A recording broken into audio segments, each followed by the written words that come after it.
듣고 전할 수 있는 생명의 말씀이 되게 하여 주옵소서. 예수님의 이름으로 기도드렸사옵나이다. 아멘. 오늘의 말씀의 제목은 나무는 그 열매로 알 수 있다. 우리 한번 따라합니다. 시작. 나무는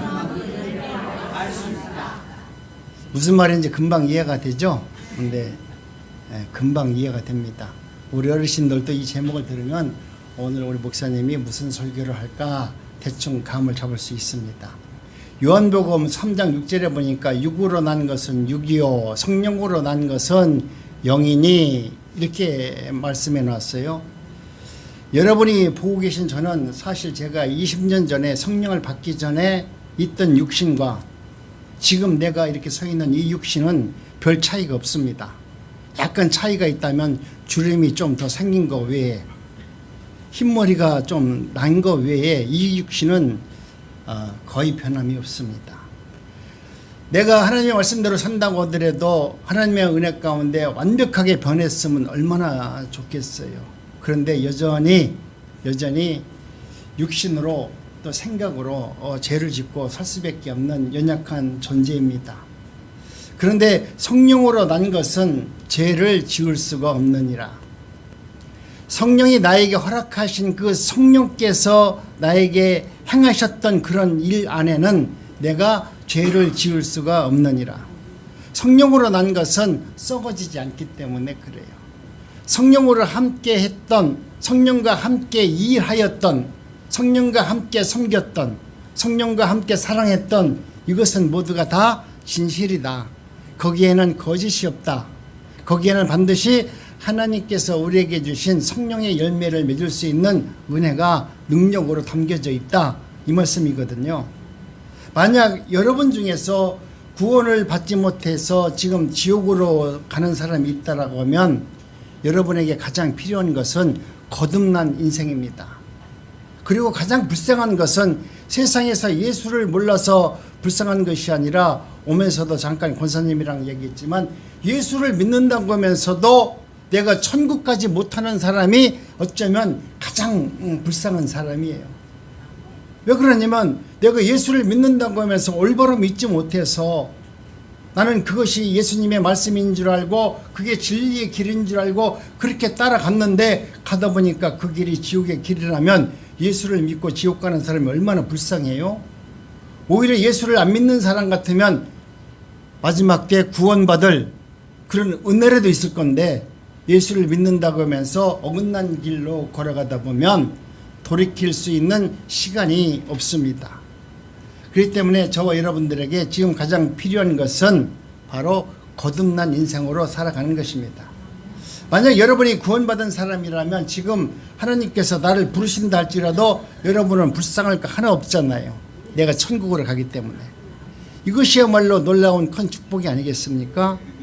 문제는 구원받았을 때부터 내가 하늘나라에 가기까지 과연 나는 이 사이에서 나에게 주어진 이 짧은 시간에서 내가 어떻게 어떤 모습으로 살아가느냐가 구원받은 사람의 모습으로 나타난다는 겁니다. 나무는 열매로 알 수 있듯이 너희가 하나님의 구원받은 하나님의 백성이라면 반드시 성령의 열매를 맺는 사람으로 변화된다는 거예요. 내가 지금 예수를 믿었는데도 변화가 전혀 안 되고 있다라고 하면 성령의 열매를 맺지 못하고 살고 있다라고 하면 여러분은 예수를 잘못 믿고 있는 것입니다. 그래서 오늘 말씀하는 것은 나무로 그 열매를 알 수 있다 이렇게 말씀합니다.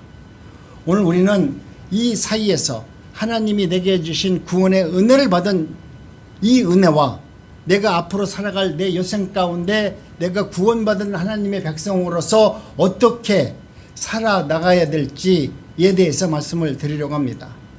이 둘 사이에는 가족과 직업, 교회, 이웃 등등 우리의 삶을 구성하는 모든 것들이 다 놓여져 있습니다. 이 기간을 살아가는 동안 구원받은 우리는 육신과 영 사이에서 투쟁을 벌이면서 살고 있습니다. 내가 하나님이 나를 부르실 때까지 천국 갈 때까지 영과 육은 투쟁하면서 싸울 수밖에 없습니다. 그런데 이 둘 사이에서 하나님을 기쁘게 하고 사람들에게 복을 가져다 주는 사람은 세상에서 돈을 벌고 명예를 얻고 능력과 권세를 갖는 사람이 아니라 영을 쫓아 살아가는 사람들이 바로 우리에게 사람과 하나님 앞에 기쁨을 주는 사람이다 라고 성경은 기록해 놓았습니다. 여러분이 사람들에게 기쁨이 되고 사람들에게 필요한 존재가 되려면 돈을 많이 벌어서 자녀들에게 유산으로 남겨주는 것이 아니라 여러분이 하나님이 주시는 놀라운 은혜와 영으로 충만해서 하나님이 누구이신가 믿음의 유산을 자녀들에게 물려주는 자가 가장 복이 있음을 말씀하고 있습니다. 디도서 2장을 보십시오. 여러분 안에 아담의 씨가 들어있고 따라서 아담의 생식 능력이 여러분 삶 속에 담겨져 있습니다. 아담의 열매는 즉 세상의 죄를 날마다 짓고 살아가는 존재를 의미합니다. 반면에 살아계신 하나님의 씨 성령이 내 안에 있다면 나는 하나님의 성품을 재생산할 수 있는 그런 능력을 갖추고 있다.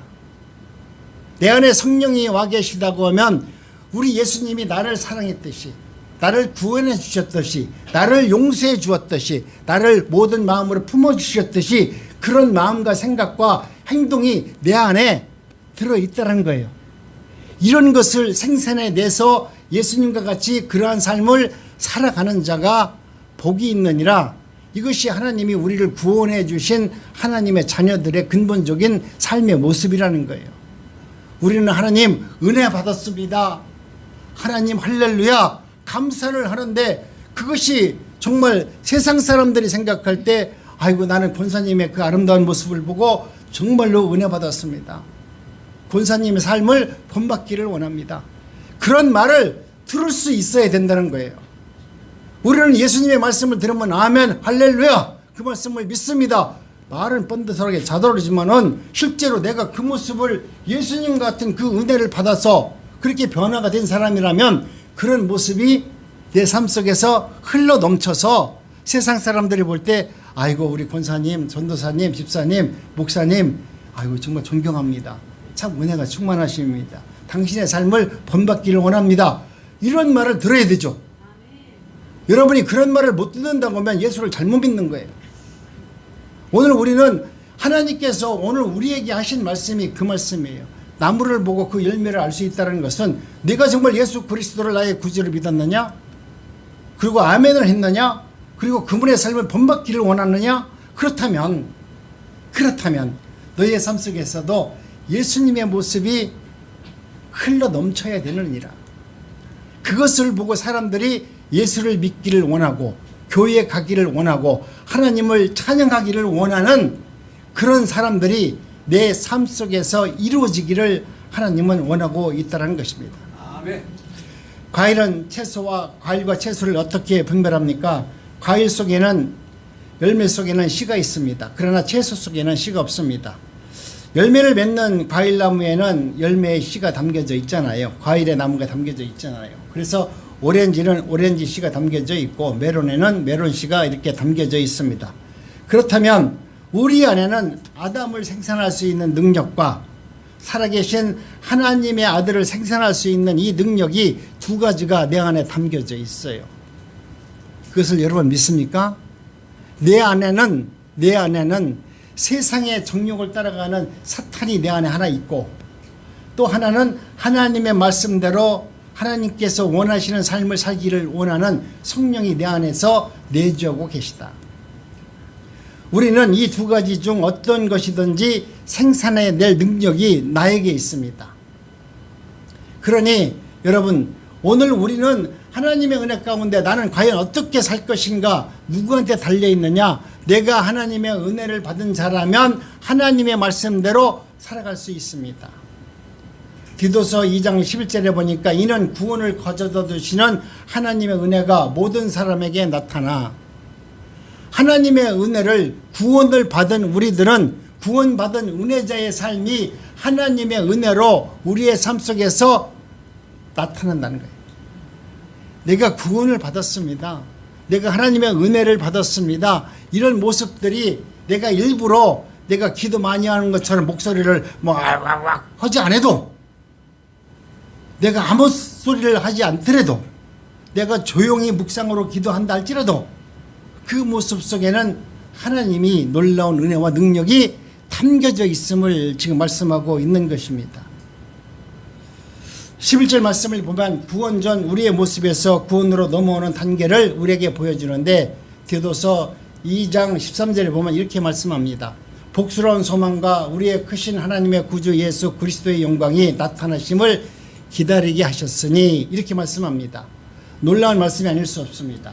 이 말씀은 우리가 하늘로 가게 될 때 어떻게 가야 되는지에 대해서 지금 언급하고 있는 것입니다. 그러니까 11절에는 구원도 못 받았던 내가 구원을 어떻게 받아야 될지에 대해서 말씀하고 있는 것이죠. 그래서 13절에는 이제 구원받은 내가 하나님 예수 그리스도께서 나에게 은혜를 베풀어 줘서 내가 하나님 이제는 하나님을 사모하고 나도 천국 백성, 천국을 소망하는 자로 살기를 원합니다. 나에게 주어진 이 시간, 이 순간만이라도 나는 하나님이 원하시는 그러한 삶을 살아내기를 원합니다 라는 마음으로 이야기하는 것입니다. 자, 그러면 12절 한번 우리 한번 살펴볼까요? 시작. 우리를 양육하시되 경건하지 않은 것과 이 세상의 정욕을 다 버리고 신중함과 의로움과 경건함으로 이 세상에 살고, 우리가 구원받은 하나님의 백성은 하나님이 이 땅에 재림하시기 전까지, 우리가 천국에 들어가기 전까지 우리 주님께서 말씀하시는 것은 뭡니까? 하나님의 은혜로 우리를 양육하시되 우리는 경건하지 않은 것을 버리고 세상의 정욕을 버리고 신중함과 의로움과 경건함으로 이 세상을 살아가는 자가 구원받은 하나님의 은혜 받은 자의 삶이다 라고 지금 이야기하고 있습니다. 이 구절에 따라 여러분과 저는 현 세상에 살고 있습니다. 하나님께서 우리들을 그분의 은혜로 구원하시고 그 안에서 역사하셔서 우리로 이 세상을 살아갈 때 육신이 아닌 하나님이 주시는 영적인 은혜와 능력으로 살아가기를 하나님께서 지금 말씀하고 있는 거예요. 세상의 정욕으로 사는 것이 아니라 하나님이 내게 주시는 그 은혜, 그 영적인 능력으로 살아가는 자가 복이 있느니라. 여러분, 우리 주변에 왜 이렇게 떠들고 왈가불가고 정치적으로 힘드는 줄 아십니까? 그것은 그들이 비록 구원을 받았으나 여전히 육신적으로 살고 있기 때문에 그래요. 내가 교회 안에서 하나님의 은혜 가운데 구원을 받은 사람이라고 해서 다 거룩한 존재는 아닙니다. 구원을 받았어도 여전히 세상 사람들과 같이 그렇게 살아갈 수 있습니다. 그러나 하나님의 은혜가 정말로 내 안에 덮쳐오면 내가 구원받아서 세상 사람들과 같이 산다 할지라도 어느 순간부터는 하나님의 영적인 능력으로 말미암아 세상 것을 버리고 경건하게 살도록 하나님이 내게 그런 은혜를 주셨을 때, 그런 마음을 주셨을 때 내 인생의 터닝 포인트로 잡아서 하나님이 나에게 이 말씀을 하시고 나에게 이렇게 살기를 원하시는구나. 내 육신과 내 욕망과 내 지식과 경험을 내려놓고 하나님의 말씀을 붙들고 살기를 하나님이 원하시는구나. 하나님, 그렇다면 내가 구원받은 백성으로서 이제는 내 인생의 터닝 포인트를 하나님의 말씀으로 삼고 그것을 생명의 말씀으로 받아들이면서 살기를 원합니다. 내 마음을 바꿔야죠. 내 생각을 바꿔야죠. 여지껏 내 마음대로 내 뜻대로 내가 하고 싶은 말 탁탁 내뱉으면서 살았다면 이제는 그런 말이 내 입에서 나올 때 내 입을, 죄송합니다, 내 주댕이를 탁 때려서라도 예전 같은 말 하지 않겠습니다. 내 입에서 흘러나오는 말이 좀 거룩한 말이 되길 원합니다. 여러분, 이런 마음으로 변화받는 것이 하나님이 우리를 부르시고 우리를 구원해 주시고 천국 백성으로 삼으시려는 하나님의 뜻이 거기에 있어요. 그런데 우리는 하나님의 뜻은 전혀 외면하고 하나님 좋은 것 구원받았으니까 좋고 복 주신다고 하니까 좋고 좋은 것만 이야기한다고 하면 좋아지냐고요. 여러분, 내가 좋은 것을 받았고 은혜가 된다라고 말하는 것은 내가 좋은 것에 좋은 것을 주면 은혜 되지 않아요. 그런데 내가 도저히 나로서는 감당하지 못할 것, 나로서는 고칠지 못할 것, 나로서는 도저히 변화받지 못할 그런 삶을 사는데 하나님께서 나에게 오셔서 내 모든 것을 송두리째 바꿔버리셔가지고 하나님의 은혜가 무엇인지 알게 해줬을 때 우리는 하나님 놀라운 은혜십니다. 이건 내가 한 것이 아니라 하나님이 그렇게 역사하셔서 나 같은 사람이 하나님의 말씀을 증거하고 또 거룩한 백성처럼 경건하게 살려고 이렇게 변화된 것만으로도 하나님이 내게 주신 큰 은혜입니다 라고 우리가 고백하면서 나갈 수가 있는 것입니다. 마태복음 7장 16절로 18절을 읽어보면서 한번 나는 어떤 사람인가 한번 생각해 보시기 바랍니다. 우리 한번 천천히 합독합니다. 시작. 그들의 열매로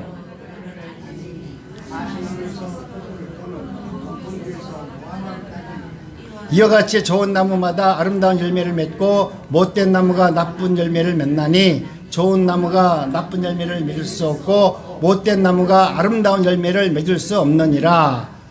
또 갈라디아서 5장 말씀을 보니까 육신의 일들은 다 드러나느니라.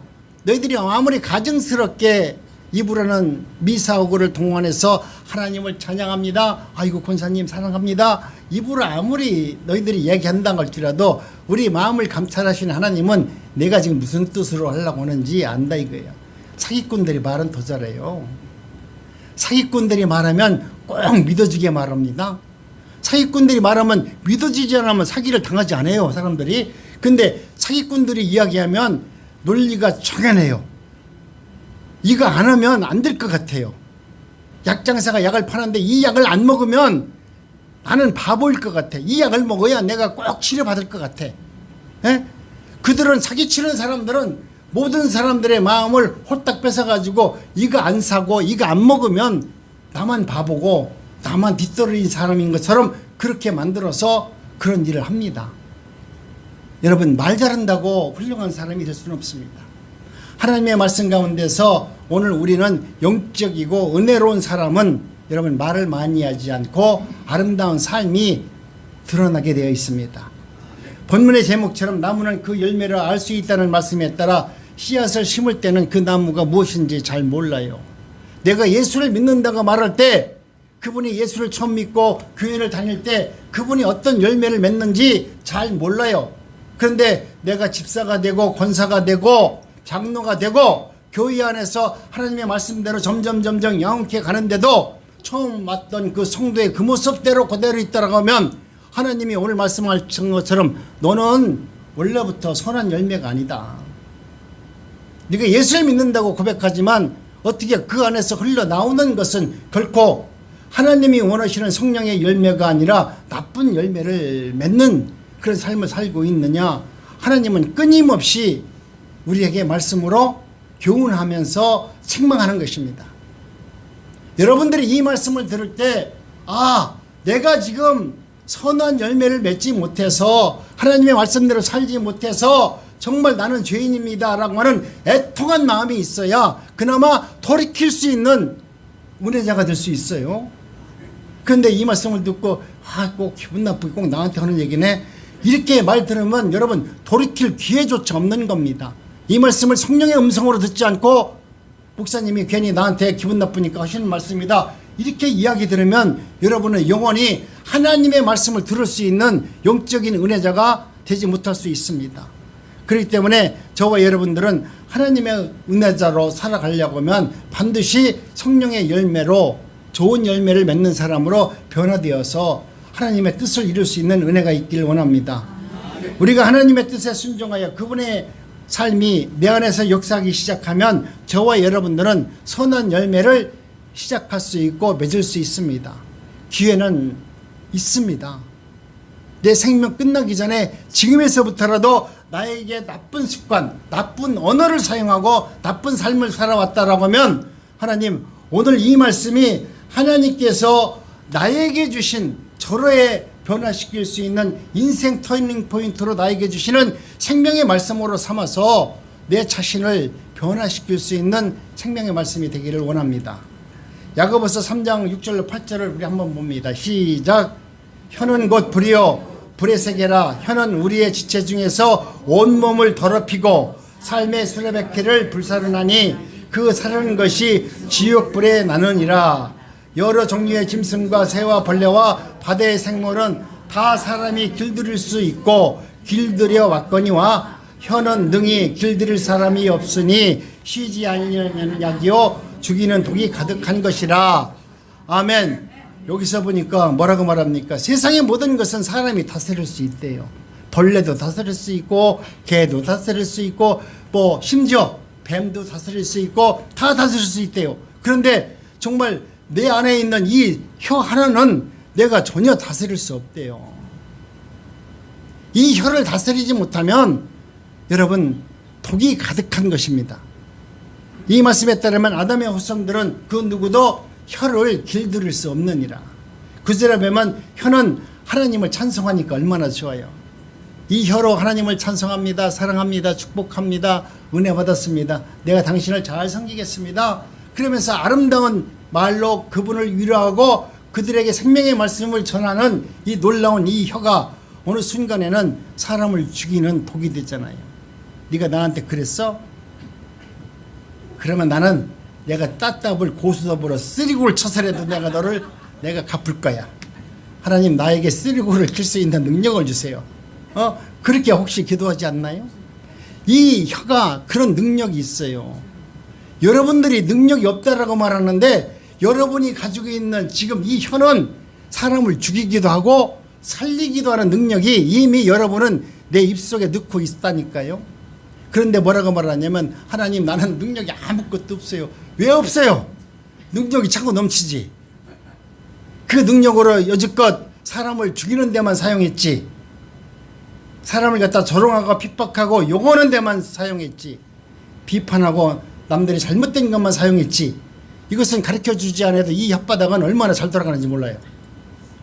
남을 비판하고 남을 조롱하고 남을 멸시하고 하나님의 말씀대로 불순종하지 않는 일에는 이 혓바닥은 기름친 것처럼 얼마나 잘 돌아가는지 몰라.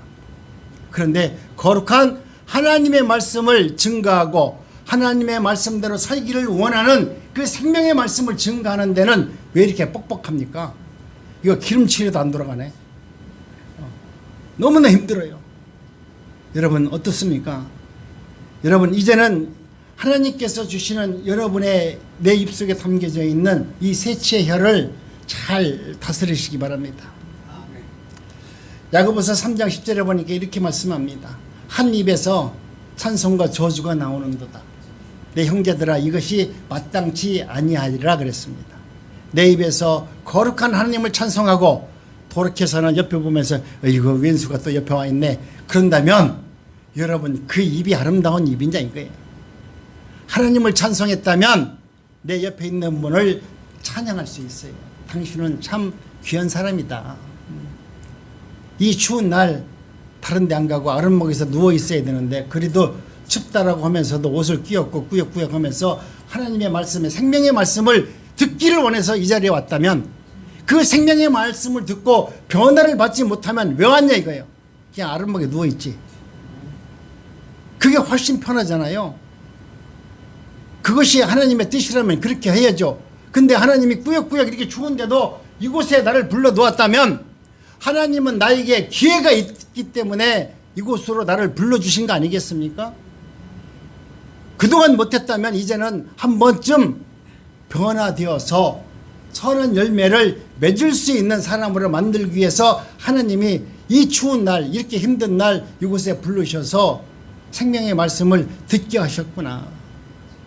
이 말씀은 나에게 하시는 말씀이구나. 여러분 어떻게 말합니까? 우리는 금방 나에게 잘해지면 또 아무나 상냥하잖아요. 순식간에 그러나 나에게 조금만 잘못하면 독설을 내 입에서 뿜어냅니까? 무엇이 문제입니까? 이 두 명이 내 안에 있기 때문에 그래요. 한 사람은 사탄이 내 안에서 그 혓바닥을 사용하고 또 하나에서는 성령께서 내 혀를 사용하기 때문에 이 혀는 두 사람이 공유하면서 사용해요. 어떤 때는 사탄이 사용하고 어떤 때는 성령이 사용하는데 어느 곳으로 사용하기를 원합니까? 아담도 내 안에서 이 혀를 사용하기를 원하고 있고 내 안에 계신 주님도 이 혀를 사용하셔서 생명의 말씀을 증가하고 하나님 역사를 전하는 입으로 사용하기를 원합니다. 내가 이제 이 혀를 누구에게 내어주느냐 여하에 따라서 우리 인생이 주인이 바뀌는 겁니다. 이제는 여러분 이 혀의 주인이 성령께 내어드려서 성령으로 하여금 이 혀를 사용할 수 있도록 내어주시기 바랍니다. 야고보서 3장 11절을 보세요. 샘이 한 구멍으로 어찌 단물과 쓴물을 나겠느냐. 야고보서 3장 12절 내 형제들아 어찌 무화과 나무가 감람 열매를 포도나무가 무화과 나무를 맺겠느냐. 이와 같이 짠물과 단물을 내지 못하느니라. 여러분 이것은 가증한 거다라는 거예요. 우리 입에서 하나님의 말씀과 거룩한 은혜를 받은 자라면 하나님의 말씀과 은혜가 거룩한 말로 나와야지 오늘은 쓴물이 나오고 내일은 단물이 나오고 사람에 따라서 그 혀가 움직인다면 그것은 가증한 거 아니겠습니까? 오늘 주님은 우리에게 말씀합니다. 참 하나님의 은혜 가운데 저와 여러분들이 하나님이 원하시는 그 입술로 사용되어지기를 원합니다. 우리 인간은 참으로 묘한 존재이고 참으로 능력이 무한한 존재입니다. 인간의 입은 단물이 내 입에서 나올 수 있게 만들 수 있는 능력도 내 입이 있고 쓴물도 내 입에서 나올 수 있도록 만들어서 사람을 죽이게 합니다. 그러니 여러분 이 입이 이 권세가 여러분 입속에 지금 잘 담겨져 있잖아요. 이것이 무엇을 의미합니까? 그것은 여러분과 제가 우리의 재능을 발휘해서 하나님과 사람들을 행복하게 해줄 수 있는 능력도 우리에게 있다는 거예요. 이 입술로 이 입으로 사람들을 세워주고 행복하고 즐겁고 은혜자로 만들 수 있도록 내 힘이 사용할 수 있다는 거예요. 우리의 능력을 발휘해서 또 다른 사람들에게 고통과 아픔을 주고 심지어 우리의 언어로 그 사람을 죽일 수도 있는 능력이 이 혀에 다 담겨져 있다는 거예요. 그렇기 때문에 하나님께서는 우리에게 권능을 주셨고 능력을 주셔서 결정할 권리도 사실은 우리에게 주셨습니다. 우리 안에 아담은 우리를 강요해서 죄를 짓게 할 수 없습니다. 예수님께서 우리에게 올바르게 은혜를 주어서 살도록 강요할 수 없습니다. 주님께서는 우리가 아담을 쫓아 죄를 선택할 것인지 성령을 쫓아 하나님의 말씀대로 영적으로 살아갈 것인지 우리 하나님은 우리를 불꽃 같은 눈동자로 우리를 지켜볼 겁니다. 바로 이것이 오늘 이 시간 우리가 서 있는 우리의 삶의 모습입니다. 하나님께서 원하시는 것은 우리가 이 중간 지점에서 육신의 길이 아닌 성령의 길을 선택하고 우리 자신을 성령의 통제하에 나를 맡기는 삶이 되기를 하나님이 원하신다는 겁니다. 여러분 오늘 우리가 인생에서 하나님은 나의 주인이십니다. 하나님이 나의 주인이시라면 나의 모든 것을 주인께 내어 맡겨야 됩니다. 여러분 노예는 자기가 하고 싶은 대로 하는 것이 아니라 주인이 원하는 대로 살아가는 것입니다. 내가 하나님의 은혜자를 받았고 하나님의 종으로 살기를 원한다면 나의 모든 통제권을 하나님께 내어드려서 하나님이 원하시는 그 길을 선택하고 그 일을 행하는 자가 하나님이 원하시는 은혜자가 됩니다. 우리가 반대 방향으로 선택해서 내 육신으로 기울어지면서 내 뜻대로 살기를 원한다면 성령께서는 슬퍼하시고 탄식할 수밖에 없습니다. 그래서 에베소서 4장 30절에도 하나님의 거룩한 영을 슬프게 하지 말라. 하나님을 대적해서 하나님 말씀대로 살지 못해서 하나님의 영을 슬프게 하지 말라라고 말씀합니다.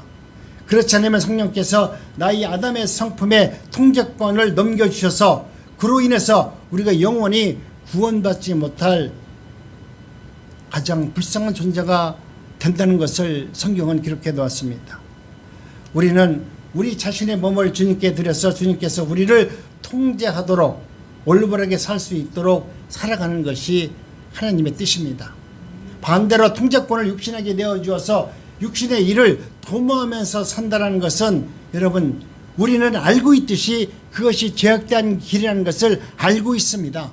그럼에도 불구하고 그 길에서 돌이키지 못한다는 것은 참으로 불행한 것입니다. 결론적으로 이 모든 문제의 초점은 무엇이냐? 우리의 마음이라는 거예요.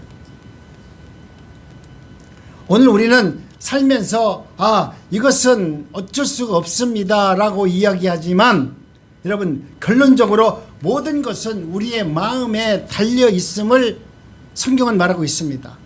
성령의 열매를 맺을 수 없는가 있는가? 내가 맺기를 작정했다면 하나님께서는 그것을 맺을 수 있도록 은혜를 주신다는 거예요. 하나님께서 성령의 열매를 맺기 위해서는 수많은 환난과 시련을 주지 않습니까? 한 나무가, 복숭아 나무가, 사과 나무가, 포도나무가 열매를 맺기까지 가만히 있으면 됩니까? 수많은 비바람을 견뎌내야 되고 날씨도 이겨내야 되고 심지어 하늘에 나는 모든 동물들이 와서 찍어 먹는 것도 자기는 할 수 없지만 그 모든 것이 하나님의 손에 달려 있듯이 여러분, 하나님의 통제 안에 맡기고 하나님께 감사하면 때가 되면 하나님께서 열매를 맺게 하시는데, 내가 그 열매를 맺기도 전에 내가 스스로 탈락하는 것입니다. 성령의 열매를 내가 맞을 수 있는가 없는가가 문제가 아니라 내가 진정으로 하나님의 성령의 열매를 맺기를 원하는가 아닌가가 중요하다는 겁니다. 만약 내가 진정으로 원하면 그분께서 내 자신을 하나님께 내어드리면 성령께서 내 안에 오셔서 나의 주인이 되셔서 당신이 하나님의 성령의 열매를 예수 그리스도가 맺게 해준다는 것입니다. 내가 무엇을 하고자 하는 것이 여러분 관건입니다. 갈라디아서 5장 19절에 보니까 간음과 음행, 부정함과 생육 등이 등장하는데 이것은 다 모든 것이 성적인 것입니다. 그런데 하나님의 말씀에 따르면 이 죄들은 하나님께서 강요해서 되는 것이 아니라 하나님의 말씀대로 사는 것이 아니라 자신의 정욕대로 살기 때문에 이런 죄들을 여러분 짓고 산다는 것을 말씀하고 있는 겁니다. 우리가 어떤 분야에서 승리하기를 원한다면 우리는 우리의 마음을 의로운 방향으로 돌이켜야만 되는 것입니다. 그래야만 하나님께서 우리로 그런 죄들을 이겨낼 수 있는 은혜를 주시고 그 죄에서 건져내 주시는 하나님의 은혜와 역사를 여러분은 경험하게 될 겁니다. 우리의 의지를 확인하시면 하나님께서는 역사합니다. 하나님, 정말 내가 그렇게 살기를 원합니다. 그 길에서 돌이키기를 원합니다. 여러분이 진정으로 기도하면 하나님께 여러분을 내어드리면, 여러분의 생명을 내어드리면 그냥 조금만 하나님 이거 당시 불편하고 목사님에게 보기 민망하고 내 엄마한테 미안하고 형제들한테 미안하니까 이제는 나 그러지 않겠습니까? 라고 그런 이빠른 소리 하지 말고 사람들에게 고백하지 말고 하나님, 이제는 내가 이것을 하나님 앞에 고백합니다. 여지껏 내 엄마한테 내 형제들한테 나 이런 짓 하지 않겠습니다 라고 얘기했다면 이제는 하나님께 고백하세요. 하나님, 이제는 그러한 죄를 돌이키고 하나님의 말씀대로 살기를 원하오니 하나님 내 생명을 받아주시옵소서.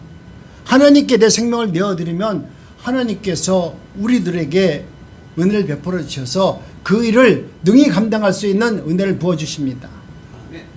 우리가 의지를 확인하면 우리 하나님께서 역사하십니다.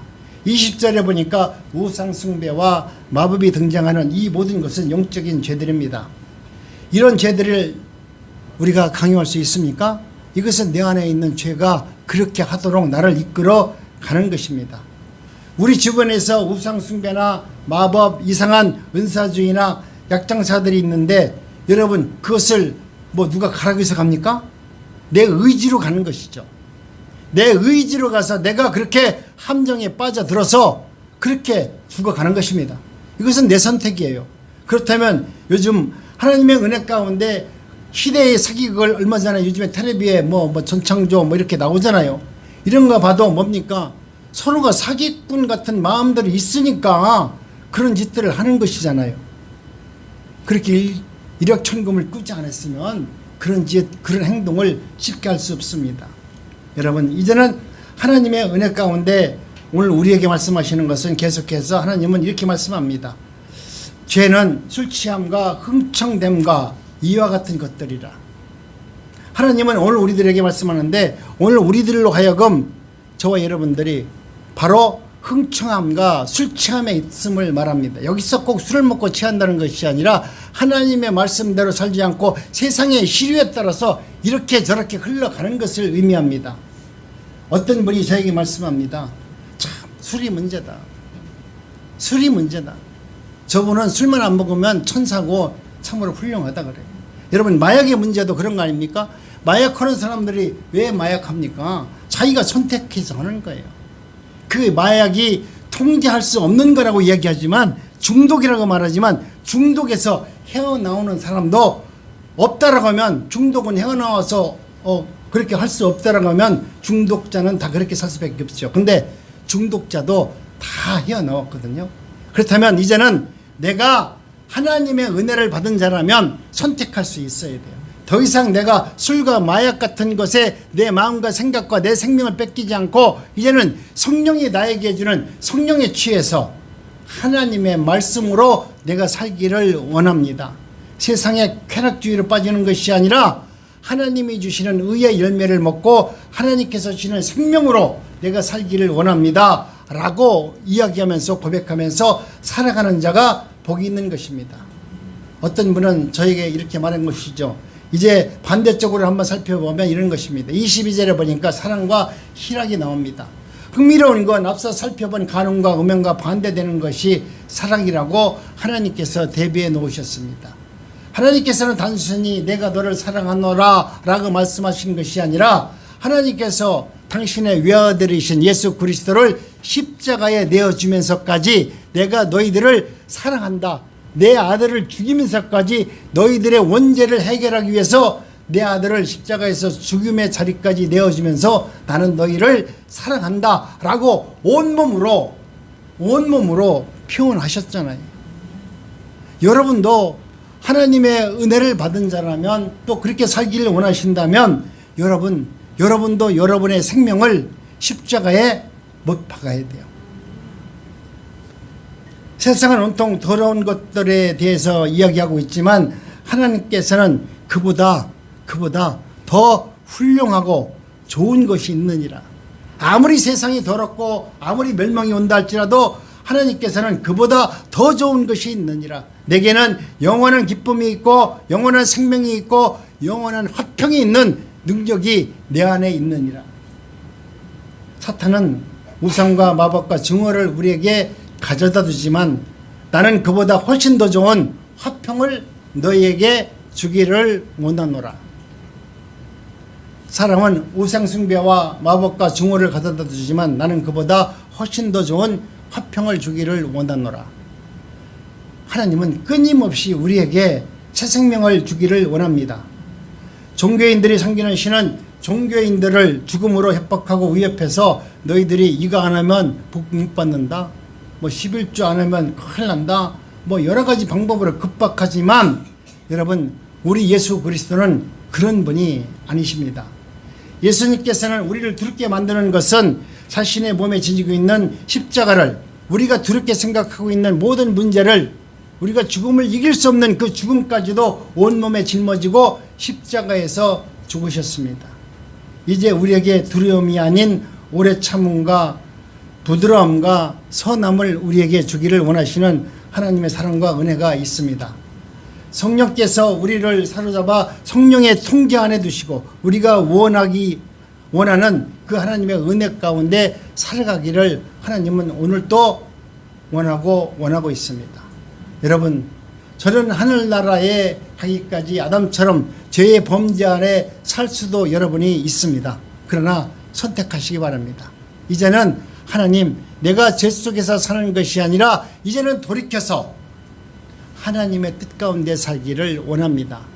나무는 열매를 보고 안다듯이 이제는 내 속에서 나오고 내 입에서 나오고 내가 살아가는 인생의 뒤안길에서 내가 걸어가는 그 발자취가 정말 남들이 봤을 때 당신의 그 아름다운 뒷모습은 참으로 은혜가 됩니다. 여러분, 술 먹고 흐리적거리지 마시고 세상에 아편을 먹어서 엉뚱한 소리 하지 마시고 정말 여러분 입술에서 나오는 그 입술에서 나오는 모든 말씀이 생명의 말씀이 되고 여러분 그 혀가 다른 사람을 살릴 수 있는 능력의 혀가 되어서 하나님께 오직 내 생명과 모든 것을 의탁하면서 주님과 기쁜 교제를 나눌 수 있는 은혜가 되기를 원합니다. 다음 주는 추수감사절입니다. 여러분 마음속에 1년 동안 하나님, 내가 무엇을 감사해야 됩니까? 한번 생각해 보세요. 이번 추수감사절 올 때 최소한 한 가지씩이라도 종이에다가 하나님 나는 올 1년 동안 이것만큼은 하나님 앞에 감사할 수 있습니다. 하나님 감사합니다. 라는 감사의 글 한 귀라도 한번 적어서 저한테 줘보시기 바랍니다. 그러면 그 글을 읽어보고 가장 감동되는 글을 쓴 분에게 제가 상금을 드릴 겁니다. 무슨 상금이요? 그것은 물어보지 마시고요. 내가 뭘 줄 거는 그건 하나님께서 나한테 선물 주는데 야 영희야 너한테 내가 현금 줄게 그런 거 봤어요? 하나님이 주시는 것은 아무것도 몰라. 근데 목사님이 뭐 준다는데 뭘 줄 거예요? 물으면 어떻게 해요? 내가 뭘 줄지 모르니까 어쨌든 제가 드립니다. 그러니까 여러분이 다음 추수감사절에 올 때는 하나님 내가 올 1년 동안 내가 이런 거에 대해서 참 감사했습니다. 또 내가 이것을 할 수 있도록 은혜 주셔서 감사합니다. 라고는 글 한 끼를 가져 나오시기 바랍니다. 혹시 내가 적기가 불편하면 손자한테 아들한테 야 내가 하나님한테 이렇게 감사했는데 글귀를 내가 불러주는 대로 써라. 그래가지고 그걸 써갖고 오세요. 진짜예요. 웃지 마시고요. 그래서 여러분 이번 추수감사절은 여러분 한 사람 한 사람 모두가 다 감사의 제로 나와서 하나님께 영광을 돌릴 수 있는 추수감사절이 되기를 간절히 바랍니다. 하나님 감사합니다.